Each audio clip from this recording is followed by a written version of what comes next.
Good morning everyone. तो कैसे हैं आप? आशा करता हूँ आप लोग अच्छे होंगे, स्वस्थ होंगे।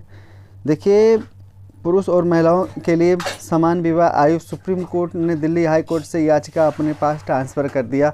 जैसे कि आप लोग जान रहे हैं, अभी इस पर विचार चल रहा है और कोशिश कई बार ये चीज़ें आपस में विचार कर रहा है इस पर, और काफ़ी ज़्यादा वर्कआउट भी हो रहा है कि जो पुरुष और महिलाओं के जो विवाह करने की जो आयु हो ना, जो एज हो ना, वो समान होनी चाहिए। दिल्ली हाई कोर्ट में एक केस चल रहा था, बट अब इसको सुप्रीम कोर्ट में दोबारा ट्रांसफ़र कर दिया गया है।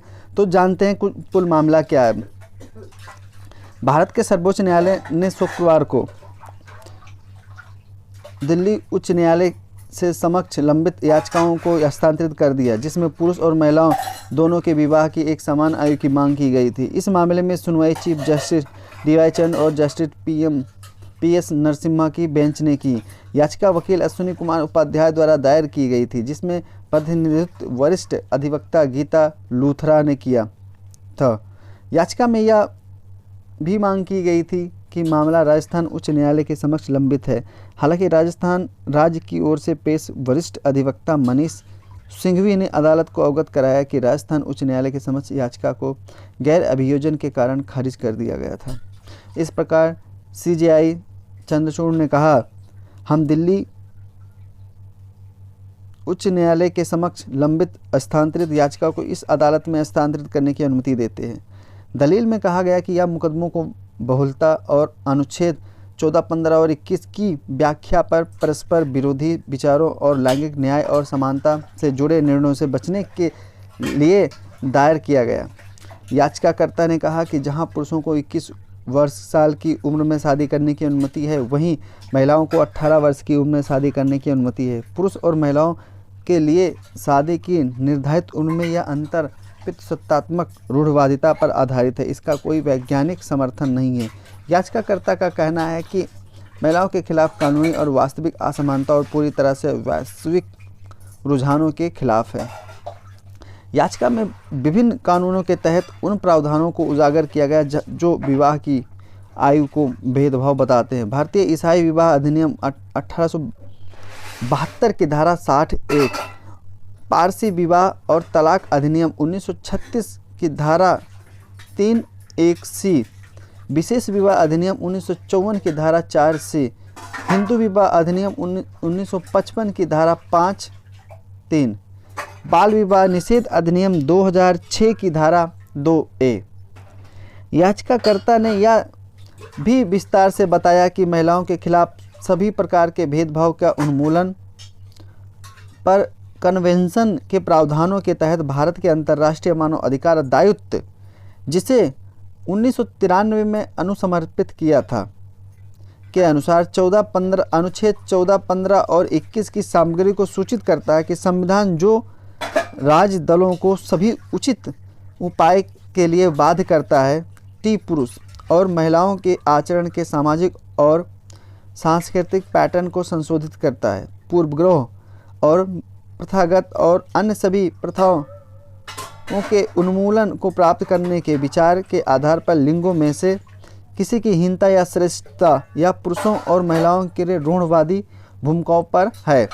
इस संदर्भ में याचिकाकर्ता ने कहा कि कोई भी प्रावधान जो व्यक्तियों के एक वर्ग के खिलाफ भेदभाव, रूढ़वादिता को बढ़ावा देता है या मजबूत करता है, वह स्पष्ट रूप से मनमाना है और अनुच्छेद 14, 15 और 21 का घोर उल्लंघन है।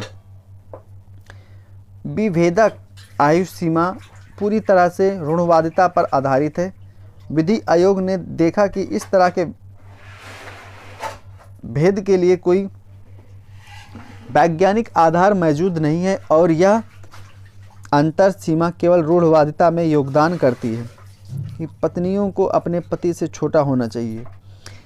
इसी तरह अनुमूलन समिति महिलाओं के खिलाफ भेदभाव ना नोट किया है कि कुछ देश पुरुषों और महिलाओं के लिए शादी के लिए अलग अलग उम्र प्रदान करते हैं। चूँकि इस तरह के प्रावधान गलत तरीके से मानते हैं, महिलाओं के बौद्धिक विकास की दर पुरुषों से अलग है या शादी के समय उनके शारीरिक और बौद्धिक विकास का कोई महत्व नहीं है। इन प्रावधानों को समाप्त कर दिया जाए। अन्य देशों में लड़कियों की सगाई या उनकी ओर से परिवार के सदस्यों द्वारा उपक्रमों की अनुमति है। ऐसे उपाय न केवल अभिसमय का एक बल्कि महिलाओं के अधिकारों का भी उल्लंघन करते हैं। अश्विनी कुमार उपाध्याय की याचिका का अंश। अब इसके आगे हम देखें तो देखिए यह है कि माना जाता है कि अंतर सीमा वास्तविक रूप से पुरुषों महिलाओं के बीच में असमान है या सामाजिक असमानता को बढ़ाता है, जिससे अनुच्छेद 14, 15, 21 का उल्लंघन करता है। यह एक सामाजिक वास्तविकता है कि विवाहित संबंधों में महिलाओं में से अपेक्षा की जाती है कि वे पति की तुलना में एक अधीनस्थ भूमिका निभाएंगी। इसलिए अधिकांश वैवाहिक संबंधों में पति और पत्नी के बीच एक शक्ति असंतुलन मौजूद होता है। यह शक्ति असंतुलन उम्र के अंतर से गहराई से बढ़ रहा है, क्योंकि उम्र की शक्ति एक पदानुक्रम है। याचिका में कहा गया, एक युवा पति और पत्नी से अपेक्षा की जाती है कि वह अपने बड़े साथी का सम्मान करें और उनकी सेवा करें, जो कि वैवाहिक संबंधों में पहले से मौजूद लिंग आधारित पदानुक्रम को बढ़ाता है। यह तर्क दिया जाता है कि इस देश में इंगित करने वाले वैश्विक रुझानों के आलोक में पुरुषों और महिलाओं दोनों के लिए विवाह की न्यूनतम आयु को 21 वर्ष के बराबर करने के लिए भेदभावपूर्ण प्रावधानों को पढ़ा जाना चाहिए। इस प्रकार यह कहते हुए, चूँकि समान याचिकाएं 2 उच्च न्यायालयों में लंबित है, तो जो कमोवेश समान प्रकृति की है और समान तथ्यात्मक और कानूनी मुद्दे हैं, उत्तरदाताओं को विभिन्न न्यायालयों में इसे प्रभावी ढंग से संचालित करने में अत्यधिक कठिनाई का सामना करना पड़ सकता है। और यह हर संभव है कि दोनों उच्च न्यायालयों द्वारा अलग अलग निर्णय और विचार लिए जा सकते हैं, और इस प्रकार से सबसे अच्छा होगा कि शीर्ष अदालत पर एक समान निर्णय द्वारा सभी आधारों और विवादों का फैसला किया जाए।